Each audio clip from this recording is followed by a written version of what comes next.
E clar, e și... Da, să știe, eu am pus cu el. Deci nu avem problemă cu... Nu avem probleme cu el. S-au făcut amenajări terenului Care, mai tare? cu el, cu cel care a cumpărat, cumpărătorul, neamțul. Deci nu împrejmuim o proprietate privată, ca să nu avem probleme cu proprietarii privați. Nu. Ăla e singurul care are pe locul ăla, acolo, 2 S-a hectare. făcut o amenajare de teren, adică investiția se pretează pe un teren cu surse de apă. Adică să-ți cu undă blanș... Chiar vreți să o lăsăm așa cum Nu, e? deci eu sunt de acord cu orice investiție, dar trebuie să le dezbatem, să stabilim, să știm și noi pentru ce dăm 1 miliard. E 1 miliard totuși. Da. Și eu v-am spus, ce s-a făcut până acum e undeva la vreo 60-70 de milioane. Pe piața liberă. Și ce se face pentru diferența de 900 și ceva de milioane? Ce se va face? Acolo va fi o comisie care va recepționa. Pentru că, ia spuneți și mie, cine a făcut devizul ăsta? Că eu nu am niște nelămuriri la deviz. Este o firmă GEA Tribut, firmă care nu are angajați. De unde știi lucrul ăsta? Am verificat la listul comerțului. Puteți să verificați acum. E din Craiova, are salariație pentru 2021. Știți ce obiect activitatea are? Adresez documentul. Da. O firmă care face un deviz, cum poate să treacă profit 5%? Deci constructorul este primăria. Nu este primăria constructorul. Mi-a spus că s-a lucrat cu oameni din primărie. Nu e adevărat, n-am spus lucrul ăsta. Am spus că se lucrează cu oamenii care au lucrat dintr-o unitate, așa? Asta am spus. Păi avem constructori și nu avem licitație? Haideți să ducem întâlnire. Haideți să... Discutăm de 1 miliard, dați din bani. Să știe despre ce e vorba, ducem discuția mereu, stânga și în dreapta.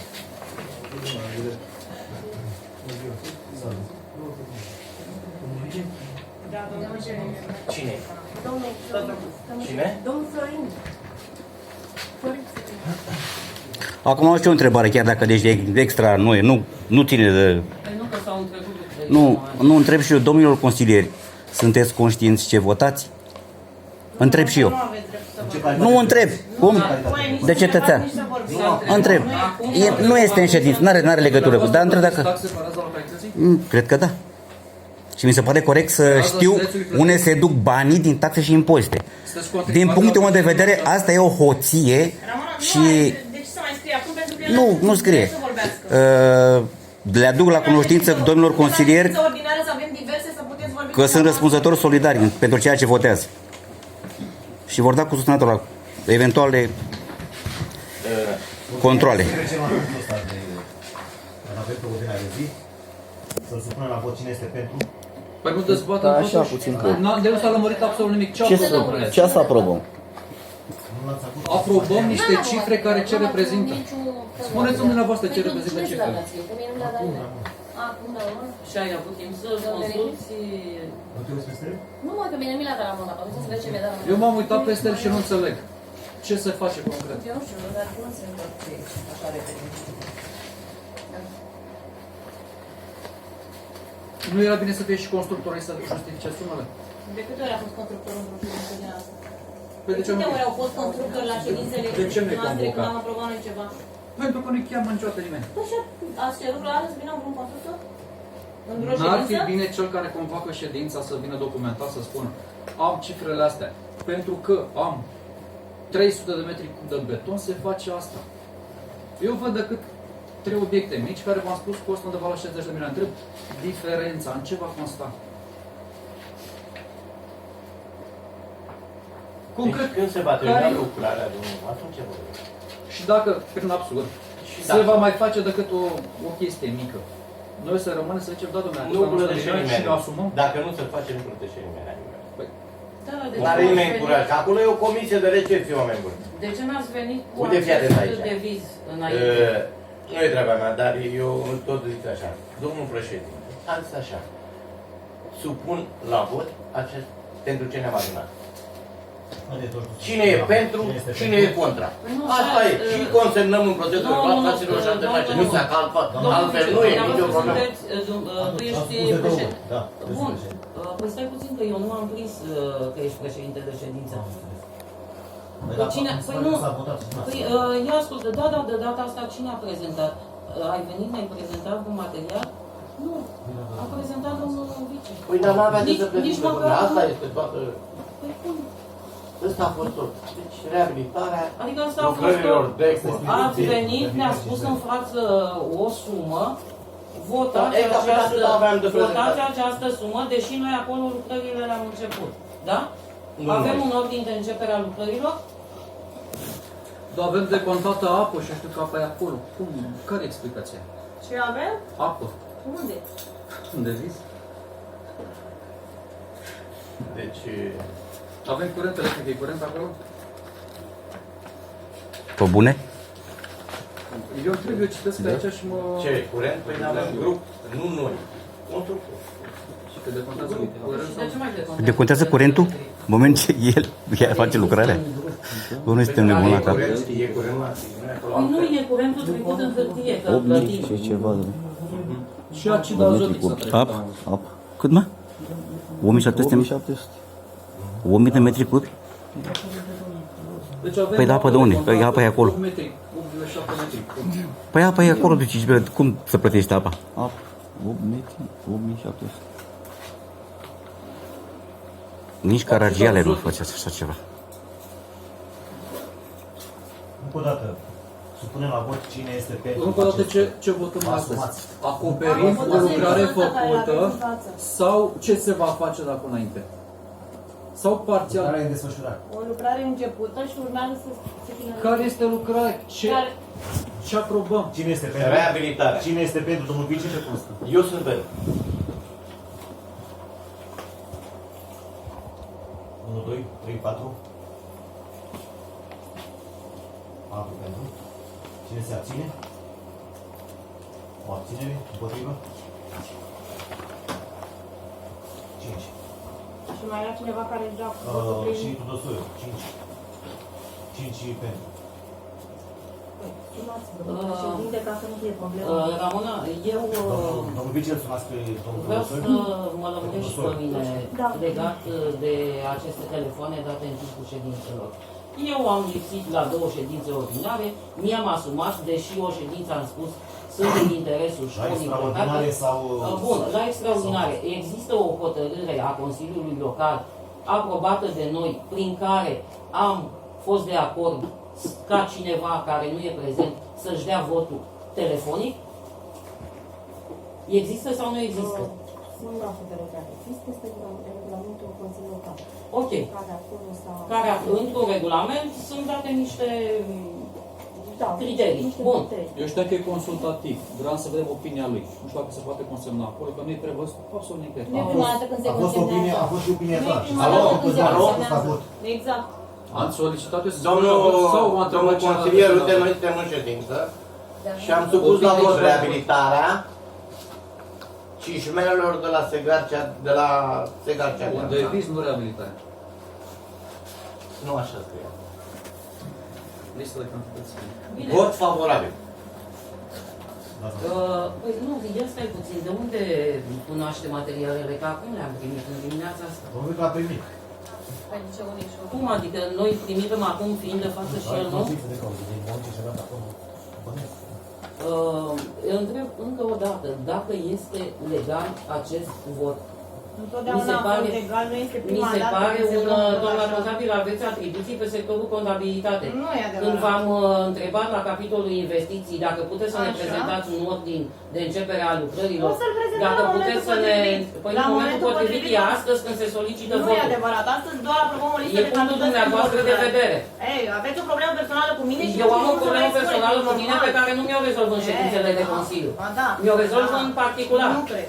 Dacă sunteți pe investiții, există sau nu există? Repetăm aceeași poveste, o repetăm mereu. Potrivit o să le vedeți, dacă există așa ceva. Fiecare răspunde Nu, pentru în modul momentul care și l-a dat. potrivit era acum. Nu, acum nu asta facem. Acum doar aprobăm o listă de cantități de atât. Puteți să consemnați și intervențiile pe care le Domnul face Ticenița. responsabilul cu Bună. achizițiile Da. și investițiile. Da, Ne-a și spus tot că ce există înseamnă ordini de... Nu trebuie să vă trebuie. Că există licitație pe SICAP. Bun, ce hotărâți acum acolo? Că abutul pe care îl dați în afară de telefon, să fiți chemați telefonic, Nu doar hotărâți acum, dacă... doamna secretar, de ce nu hotărâți asta? Păi, dintre Eu zic că toți fiecare dintre noi, în comandat de 4 ani, are o problemă și nu cred că... Asta e corect. Are o problemă și să fie învoiți. Dar la un subiect sensibil, nu.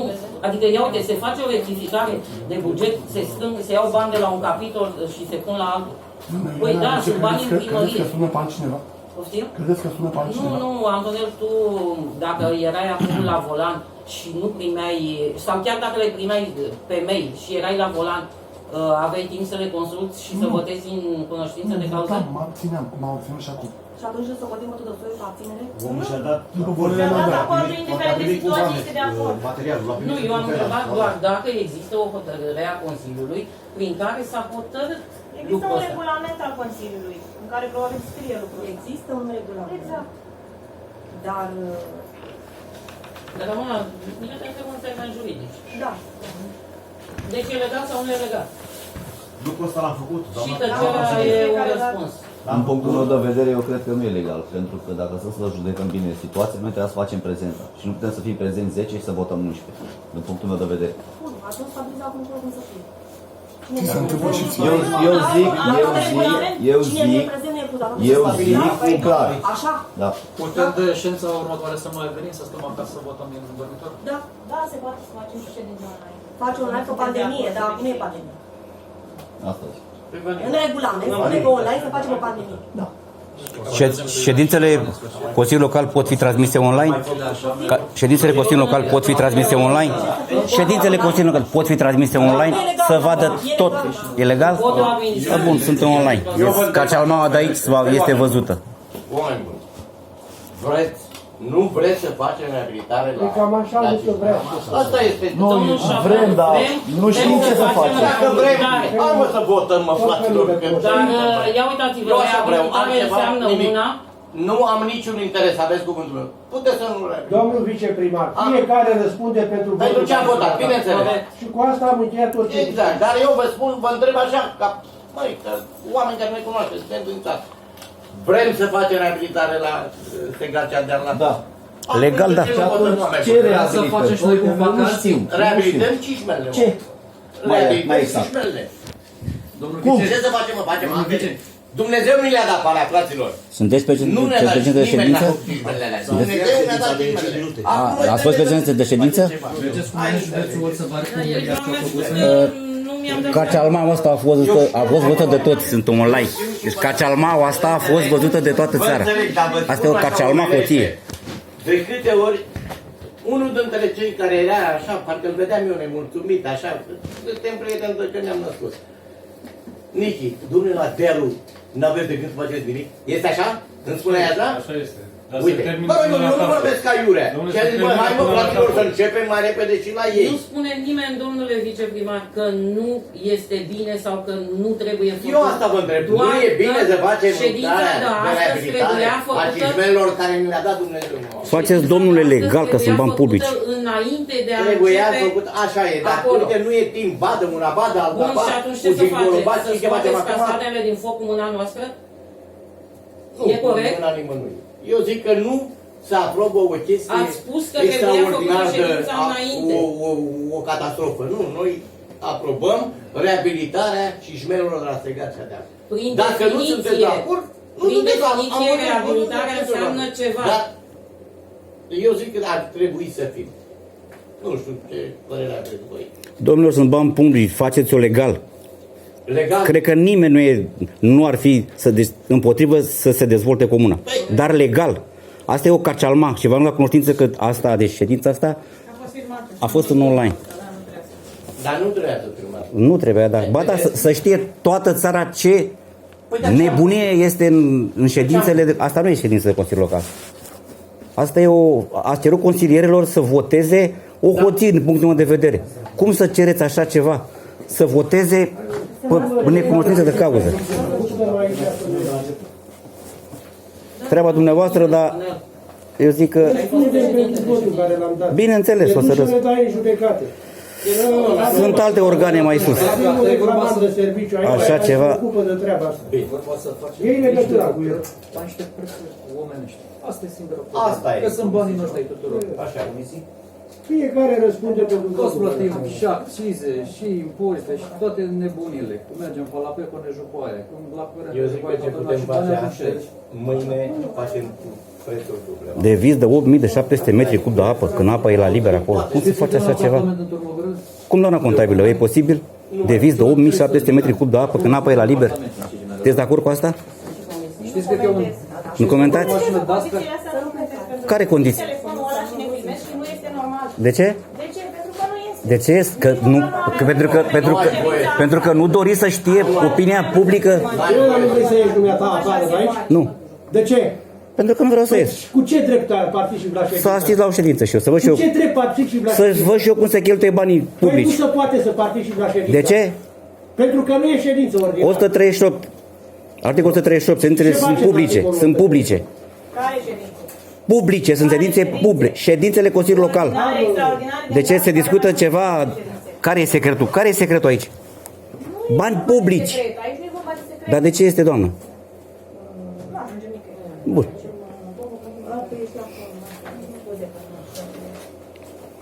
Asta e o bătea de joc din bani publici. Înțeleg? I-am băgat noi în buzunar. Să poate așa ceva.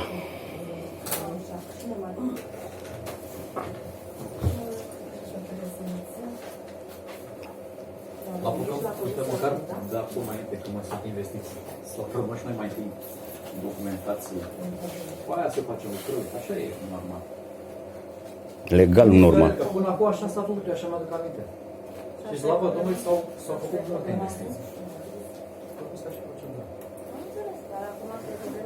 Dar acum nu e decât acoperim ce s-a făcut, încercăm să acoperim ceva. Am întrebat și eu doar un punct, dar doamna contabil nu poate să-mi spună că a zis că Pentru că nu am decis să vorbesc cu dumneavoastră. 8700 de metri cub de apă în coțin care apă la liber.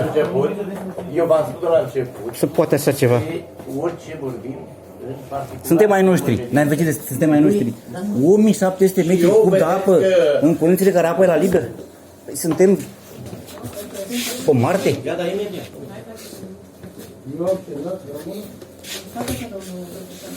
Doamna Vristea, crezi-mi că nu înțeleg. De vis de 8700 metri cub de apă în condițiile în care apă e la Apa liber. ne-a dat-o Dumnezeu. Apa curge din izvor. Și facturăm apa, plătim apa.